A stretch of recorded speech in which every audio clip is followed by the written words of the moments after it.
RTV app వార్తల్ని క్షణాల్లో చదివే అవకాశం ఉంటుంది. ఒక న్యూస్ పేపర్, ఒక టెలివిజన్ ఛానల్ మీ చేతుల్లో ఎప్పుడూ ఉంటాయి. 45 రోజుల విరామం తర్వాత పాఠశాలకు హాజరయ్యారు విద్యార్థులు. దాదాపు 60 లక్షల మంది విద్యార్థులు తెలంగాణ రాష్ట్ర వ్యాప్తంగా ఉన్నటువంటి ప్రభుత్వ ప్రైవేట్ పాఠశాలకి హాజరు కావడానికి సిద్ధంగా ఉన్నారు. ప్రస్తుతం మనం కరీంనగర్లో ఉన్నటువంటి ధన్గర్వాడి పాఠశాలలో ఉన్నాం. ప్రభుత్వ పాఠశాలకు సంబంధించినటువంటి ఇప్పటికే మనకి బుక్స్ డిస్ట్రిబ్యూషన్కి సంబంధించి మొదటి రోజే ఏర్పాటు చేయడం జరిగింది. అలాగే యూనిఫామ్స్, ఏకరూప దుస్తులు కూడా ఈ దఫా సెల్ఫ్ హెల్ప్ గ్రూప్లకు ఇవ్వడం జరిగింది. అవన్నీ కూడా అందుబాటులోకి తీసుకొచ్చారు. పక్కా ప్లాన్తో ఇవాళనే అందరికీ డిస్ట్రిబ్యూట్ చేయాలనేటువంటి ఆలోచనతో వాళ్ళు ఉన్నటువంటి పరిస్థితిని మనం గమనిస్తున్నాము. ఇదంతా చూస్తున్నాం. ఇక్కడ ఈ కరీంనగర్ సెంటర్లో ఉన్నటువంటి పాఠశాల, దీనికి సంబంధించినటువంటి ఫ్యాకల్టీ మెంబర్స్ ఉన్నారా, ఎంత స్ట్రెంత్ ఉంది, దీనికి సంబంధించినటువంటి వివరాలు కూడా ప్రధాన ఉపాధ్యాయులు ఉన్నారు, తెలుసుకుందాం. ఎట్లా చూడవచ్చు మేడం, చెప్పండి. ఎంతమంది ఫ్యాకల్టీ ఉన్నారు, పిల్లలు ఎంతమంది ఉన్నారు, అన్ని సౌకర్యాలు ఉన్నాయి? అన్ని సౌకర్యాలు ఉన్నాయండి. ఇక్కడ మొత్తం ఫ్యాకల్టీ అన్ని సబ్జెక్టుల వాళ్ళు కూడా ఉన్నారు. మాకేం లోపం లేదు. ఇక్కడ సబ్జెక్ట్ 2 సెక్షన్స్ ఉన్నాయి కాబట్టి ఇద్దరు టీచర్లు కూడా ఉన్నారు సబ్జెక్ట్ వారీగా. ఆల్ సబ్జెక్ట్స్, లాంగ్వేజ్ పండిట్స్, తర్వాత పీఈటీ అందరూ కూడా ఉన్నారు. 336 స్టూడెంట్స్ ఉండేవాళ్ళు. 70 మంది 10th అపియర్ అయినారు.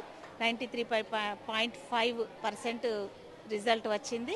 దాంట్లో 2 10 GPA సాధించినాము. 9 GPA అబోవ్ వచ్చిన వాళ్ళు 8 మంది విద్యార్థులు, 8 పైన వచ్చిన వాళ్ళు 20 మంది వరకు ఉన్నారు.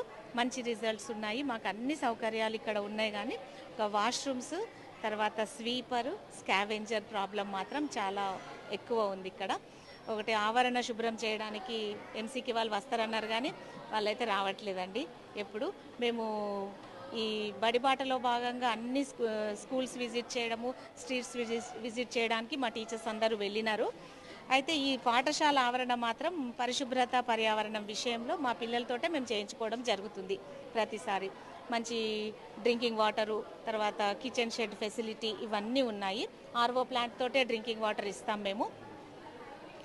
తర్వాత మిడ్ డే మీల్స్, మన బస్తీ మనబడికి సంబంధించి ఇక్కడ చాలా పనులు శాంక్షన్ అయినాయి, కానీ మధ్యలోనే ఆగిపోవడం జరిగింది. అవి పూర్తయితే మాత్రం పూర్తి సౌకర్యవంతంగా పాఠశాల తయారవుతుందండి. పిల్లలకి కావాల్సినటువంటి ఏకరూప దుస్తుల్లో ఈ దఫా 6th క్లాస్ పిల్లలకు సంబంధించి ఎట్లాంటి ఇబ్బంది ఉందని? ప్రతిసారి గవర్నమెంట్ 6వ తరగతి విద్యార్థులకు నిక్కర్లే ఇస్తుందండి, షర్ట్ నిక్కర్లు. పిల్లలు ఎవరు నిక్కర్లు వేసుకోవడానికి ఇష్టపడట్లేదు. మేము ప్రతిసారి ఏం చేసేవాళ్ళం అంటే 2 నిక్కర్ల బదులుగా 1 పాయింట్ కుట్టించేవాళ్ళం టైలర్కి అడిగి. ఈసారి ఈ స్టిచ్చింగ్ బాధ్యత అంతా కూడా సెల్ఫ్ హెల్ప్ గ్రూప్కి ఇవ్వడం జరిగింది. వాళ్ళు ఈసారి నిక్కర్లే సప్లై చేసినారండి. మరి ఎట్లా ఉంటుందో విద్యార్థుల స్పందన చూడాలి. మేము ఈరోజు ఇచ్చిన తర్వాత కానీ మాకు అర్థం కాదు. ఇవాటి నుంచి మిడ్ డే మీల్స్ కూడా వచ్చేస్తాయి. మిడ్ డే మీల్స్ కూడా ఈ రోజు నుంచి స్టార్ట్ చేస్తున్నాము. కిచెన్ షెడ్ శుభ్రం చేసుకోవడం, రైస్ కడగడం, ఇవన్నీ పనులు అక్కడ జరుగుతున్నాయండి. ఒక్కసారి క్లాస్ రూమ్లోకి వెళ్దాము. ఈ క్లాస్ రూమ్లో పరిస్థితి ఎట్లా ఉందో చూద్దాం. ఇప్పుడే స్టార్ట్ అయింది, తొలిసారి స్టార్ట్ అయినటువంటి నేపథ్యంలో పిల్లలందరూ కూడా హాజరైనటువంటి పరిస్థితి ఉంది. మొత్తం మీద ఈ ప్రభుత్వ పాఠశాలలో ఇప్పటివరకు అన్ని సౌకర్యాలు ఉన్నాయని చెప్తున్నారు. అయితే బాయ్స్కి సంబంధించి టాయిలెట్స్ లేవు అంటున్నారు. ఏంటి, ఉన్నాయా లేవా, ఎట్లా ఉన్నాయి పరిస్థితి? సార్ టాయిలెట్ ఎట్లా అనిపిస్తుంది? స్కూల్కి వచ్చినావు కదా, ఇన్ని రోజులు 45 రోజులు బాగా ఎంజాయ్ చేసి. సార్ మంచిగా అనిపిస్తుంది. స్కూల్ ఆదర్శ్. ఇక్కడ స్కూల్ బాగుంటుంది. ప్లస్ గేమ్స్ ఉన్నాయి, డ్రాయింగ్ ఉంది, కంప్యూటర్ ఉంది, ఇంకా చదువుకున్నంత చదువు, ఆడుకున్నంత సైన్స్ ఉన్నది, అన్నీ ఉన్నాయి. విజయ్ 6th క్లాస్ చదువుతుంది ఇప్పుడు. స్కూల్ బాగుంది, చాలా బాగుంది. ఈ స్కూల్ లాగా నేను రావాలనుకుంటున్నా. ఇక్కడ మంచిగా చదువు వస్తుంది. చదువు వల్ల నేను జాబ్ తెచ్చుకోగలుగుతా. ఏం పేరు నీ పేరు? ఇన్ని రోజులు ఏం చేసినావు? 45 days ఊరికేనా? ఆడినావా? చెరువులు ఈత కొట్టినావా?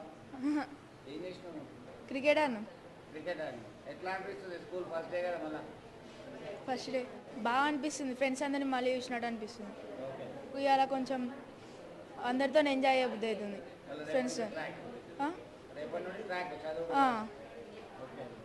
సో ఇప్పటివరకు ఆట పాటలతో గడిపినటువంటి పిల్లలందరూ కూడా దాదాపుగా మళ్ళీ వారి పూర్వ విద్యార్థులని స్నేహితులందరినీ కలిసినామని అభిప్రాయం వ్యక్తం చేస్తున్నటువంటి పరిస్థితి. అమ్మ నువ్వు చెప్పమ్మా, ఎట్లా అనిపిస్తున్నది? ఇన్ని రోజులు ఏం చేసినావు? ఇప్పటివరకు ఈ వార్డు నుంచి మళ్ళీ ఎట్లా ఉండబోతుంది? నాకు చాలా సంతోషంగా ఉంది మళ్ళీ స్కూల్ స్టార్ట్ అయినందుకు. ఈ హాలిడేస్లలో నేను ఎన్సీసీ క్యాంప్ అని చాలా అటెంప్ట్ చేశాను. అందులోనూ నేను ఈ మిడిల్ హాలిడేస్లలో కంప్యూటర్ క్లాస్ కోచింగ్ అని చాలా చేశాను. స్కూల్లో కూడా సమ్మర్ క్యాంప్ ఉంది, అందులో కూడా ప్రజెంట్ అయ్యాను. నేను హాలిడేస్ అయినా కానీ ఈ కాంపిటీషన్లలో పార్టిసిపేట్ అయినందుకు నాకు చాలా సంతోషంగా ఉంది. ఓకే, మొత్తం మీద కాంపిటేటివ్కి సంబంధించిన కార్యక్రమాల్లో పాల్గొన్నారు. వీళ్ళందరూ కూడా మళ్ళీ తరగతి గదిలో ఎప్పుడెప్పుడు వెళ్దామా అని చెప్పేసి ఆతృతతో ఉన్నారు. రానైతే వచ్చారు కానీ ఇన్ని రోజులు గడిపిన ఆటపాటల్ని మర్చిపోలేకపోతున్నారు. కొన్ని ప్రాక్టికల్గా ప్రాబ్లమ్స్ ఉన్నాయి.